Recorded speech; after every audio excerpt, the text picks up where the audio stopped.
Does it feel like the world is unraveling? Look around. It's not just in your head. Political polarization is tearing nations apart. Inflation is eating away at the future of the middle class. Global superpowers are edging closer to a conflict that feels terrifyingly reminiscent of the darkest chapters of the 20th century.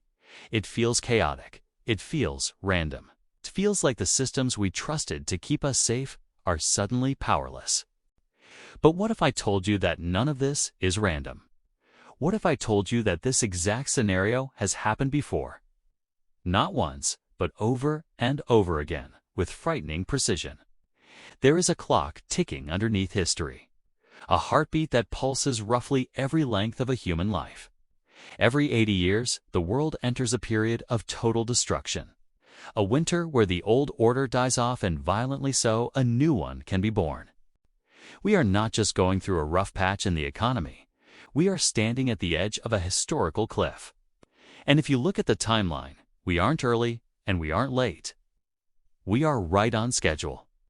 There is a pattern in history that has destroyed every empire and right now, we're repeating it. We are taught to view history as a straight line, a constant march of progress. We invent the wheel, then the steam engine, then the internet. We think we are smarter, safer, and more civilized than our ancestors. We assume that because we have smartphones and modern banking, we are immune to the cycles of collapse that plagued Rome or feudal Europe. But history is not a line. It is a circle. It is seasonal. In the 1990s, historians William Strauss and Neil Howe proposed a theory that predicted with eerie accuracy the exact crisis we are living through today. They called it the cyclical, a unit of time roughly equal to a human life, 80 to 90 years. Within this life cycle, they argued there are 4 turnings or seasons. There is a high, an awakening, an unraveling, and finally, a crisis. Think of it like the seasons of a year. You cannot jump from spring directly to autumn. You cannot skip winter just because it's cold. The problem is, for the last 80 years, the Western world has enjoyed a long, prosperous run. We forgot that winter exists. We built our economy, our debts, and our optimism on the belief that summer would last forever. But the leaves have fallen. The air is getting cold. And history shows that when the 4th turning arrives, it doesn't ask for permission. It demands a reset. To understand where we are going, we have to look at where we've been. Let's rewind the clock 80 years at a time to see the evidence. Let's go back exactly 1 cycle. Rewind roughly 80 years from today. Where do we land? We land in the fires of World War II. From 1939 to 1945, the entire global order was burned to the ground. But look at what happened just before that. The 1930s were a time of immense financial pain, the Great Depression. Trust in institutions was zero. Extremism was rising in Europe. The global trade system had collapsed. The only way the world resolved the tension of that era was through total conflict. But out of that ash, a spring was born. United Nations, the Bretton Woods financial system. The dominance of the US dollar, everything we consider normal today, was born in that 4th turning. Now, rewind another 80 years from there. Where are we? The 1860s. The United States is not fighting a foreign enemy. It is fighting itself. The Civil War. Just like the 1930s, the decades leading up to the 1860s were filled with political deadlock. Compromise after compromise failed. The gap between the industrial North and the agrarian South became unbridgeable. The political system couldn't fix it. The banks couldn't fix it. The only way to resolve the conflict was a total reset of the nation. More Americans died in that war than in all others combined, but it ended slavery and forged a unified industrial superpower. Let's do it one more time. Rewind another 80 years. The 1780s. The American Revolution. A collection of colonies decided the old order of the British Empire was no longer bearable. It was a time of financial collapse, hyperinflation of the colonial currency, and war. But again, it birthed a new nation. Do you see the pattern? The American Revolution, roughly 1780. The Civil War, roughly 1860. World War II, roughly 1940. Every 80 years, almost like clockwork, the pressure builds until the system explodes. And now, do the math. 1945 plus 80 years brings us to 2025. So, why does this happen? Is it some mystical cosmic alignment? No. It's much simpler than that. It's human nature. Specifically, it is about generational memory. The theory states that societies are shaped by the generation currently in power. And because human beings forget the lessons of the past, we are doomed to repeat them. Here is the mechanism of the machine, the 4 turnings. The first turning is the high. This is the spring. This happens immediately after a crisis. The institutions are strong because they were just rebuilt. Individualism is weak because everyone remembers the horror of the war. Society is unified with a clear purpose. Think of the 1950s in America. The boomers were children here, raised in a protected, dumped, optimistic world where the government was trusted and the economy worked for the middle class. Then comes a second turning, the awakening. This is summer. The new generation who didn't live through the crisis gets tired of social discipline. They attack the institutions in the name of personal and spiritual truth. Think of the chaos of the 1960s and 70s. The consciousness revolution, protests. Society begins to fragment. Then the third turning, the unraveling. This is autumn. Institutions become weak and distrusted. Individualism is at an all-time high. It's a time of decadence, cynicism, and financial bubbles. Think of the 1990s and early 2000s, the dot-com boom, the housing bubble. Greed is good. Everyone is out for themselves. Civic duty is treated as a joke.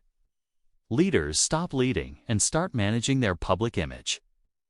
And finally, we arrive at the fourth turning, the crisis, winter. This happens when the problems ignored during the unraveling can no longer be kicked down the road. The debt is too high. The inequality is too wide. The political divide is too deep. Suddenly, a catalyst event occurs. The society realizes it has no choice. It must unite and rebuild, or it will perish. So, where are we right now? You don't need a PhD in history to feel it. We are deep in the fourth turning. According to the theory, our current winter began in 2008 with the global financial crisis. That was the first shock, the first frost. It shattered the illusion of financial stability. But instead of fixing the system, we printed money. We put a bandage on a bullet hole. Since then, we have ticked every single box of a crisis era. First, look at the loss of faith in institutions. Trust in the media, in government, and in central banks is at historic lows. We no longer believe the experts because the experts have been wrong over and over again. Second, look at economic polarization. The wealth gap today rivals the 1920s, just before the Great Depression. The middle class has been hollowed out. Asset prices homes. Stocks are inflated by debt, accessible only to the few, while wages remain stagnant. When people feel the system is rigged, they stop playing by the rules. Third, the rise of authoritarianism and populism. When people feel unsafe and unheard, they crave strong leaders who promise to burn the system down. We see this shift globally, from the US to Europe to South America. The political center cannot hold. Politics moves to the extremes. And finally, geopolitical fracture. The global trade system globalization is breaking. Supply chains are being weaponized. Nations are rearming. The peace dividend of the last 80 years is spent. We are seeing the formation of opposing blocs, much like the 1930s. We are currently about 15 to 17 years into this fourth turning. History holds, fourth turnings usually last about 20 years. That means we are approaching the climax, the moment of maximum danger. The debt bubbles created to paper over the 2008 crisis are leaking. The geopolitical tensions are snapping. We aren't just predicting a crisis anymore. We are living inside the history book. What happens next? This is the part nobody wants to hear, but everyone needs to know. Fourth turnings do not end with a whimper. They end with a bang. Historically, they conclude with a climax event that resolves the underlying tension. You cannot vote your way out of a fourth turning, and you cannot print your way out of it. The structural problems are too deep. Based on the cycles of the past, we can forecast a few likely scenarios for the next 5 years. First, a total restructuring of the global financial system. The current debt load of the United States and the Western world is mathematically unpayable. We may see a debt jubilee, a massive default toward the introduction of a new reserve currency system to replace the US dollar. The money in your bank account today may not work the same way in 2030. Second, a redrawing of national borders or alliances. The map of the world rarely looks the same after a fourth turning. Internal conflict could lead to secession movements, or external conflict could topple regimes that seem invincible today. And tragically, history tells us this often involves large-scale kinetic war. When economic power shifts, military power usually follows. The period from now until roughly 2030 will likely be the most volatile period of our lives. We will see the final collapse of the debt supercycle, a transformation of governance, and a struggle for dominance between rising and falling empires. When empires fall, it is never slow. It is sudden, it is brutal, and it is final. But I don't want to leave you in despair, because there is good news. Winter is not the end. It is a season. Forest fires are destructive, yes, but they clear the dead brush to allow new sunlight to reach the soil. Without the fire, the forest dies of stagnation. The fourth turning destroys the old, corrupt institutions that are no longer serving us. It paves the way for a spring, a new golden age. The generation that survives this crisis will build the next era of prosperity. They will build institutions that are fresh, fair, and functional.